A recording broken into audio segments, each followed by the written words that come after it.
All right, listeners, ready for another deep dive? Today we're tackling Fotmob.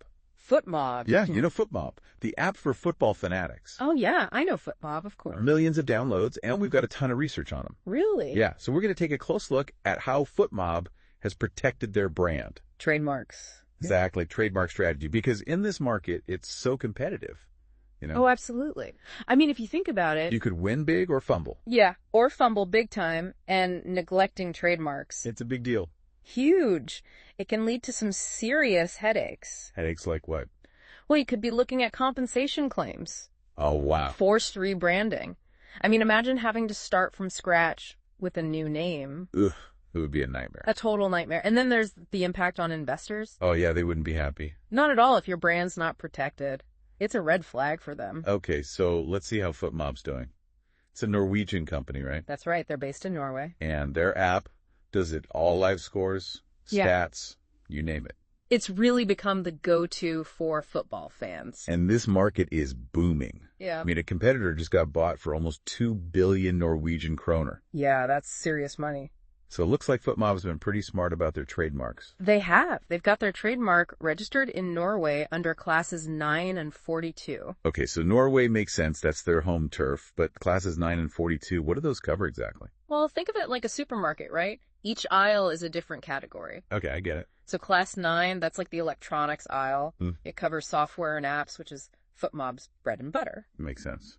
And class 42. That's more like the tech support section. It protects the services they offer alongside the app. So they've got their home base covered. But what about the rest of the world? Their app's used globally, right? Oh, absolutely. And they haven't ignored that. They've gone above and beyond, actually. Really? Yeah, they've secured their trademark in the EU, the UK, even the US. Wow, they're not messing around. Nope, all under those same classes, 9 and 42. They're playing in the big leagues when it comes to brand protection. It's impressive. A lot of companies just focus on their local market. Yeah, they get tunnel vision, but Fotmob's thinking globally from the start. So it's all good then.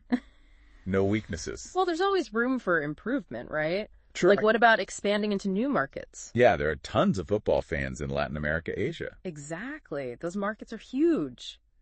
It's something to think about for any business. Are you thinking big enough? Good point.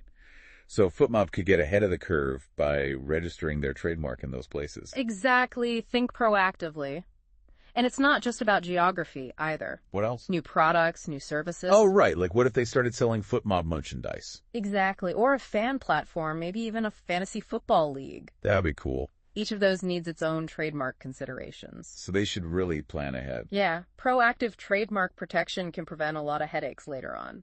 Speaking of planning ahead, our research mentioned something called the 6-month priority rule. What's that all about? The 6-month priority rule. It's like a secret weapon for international expansion. Sounds intriguing. So let's say Fotmob wants to launch in Brazil. Okay. If they file for a trademark in Norway first. Their home country. Right.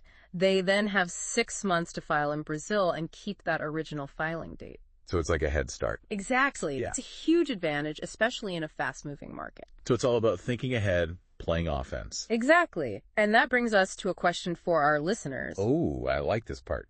As Fotmob grows, how will they balance protecting their core brand Fotmob with all these potential new products and services that might need their own trademarks? It's a tough question. It's like a balancing act. It is, and it's something any ambitious company needs to figure out. So to sum it all up, Fotmob's doing pretty well with their trademarks, especially compared to some of their competitors. They've done their homework.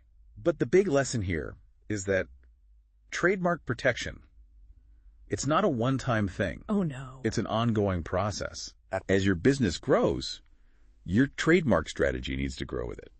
Couldn't have said it better myself. So remember Fotmob's story and make sure your own brand is protected and ready for whatever's next. That's the key takeaway here. Thanks for listening, everyone, and we'll see you next time for another deep dive. See you later. Bye. Bye.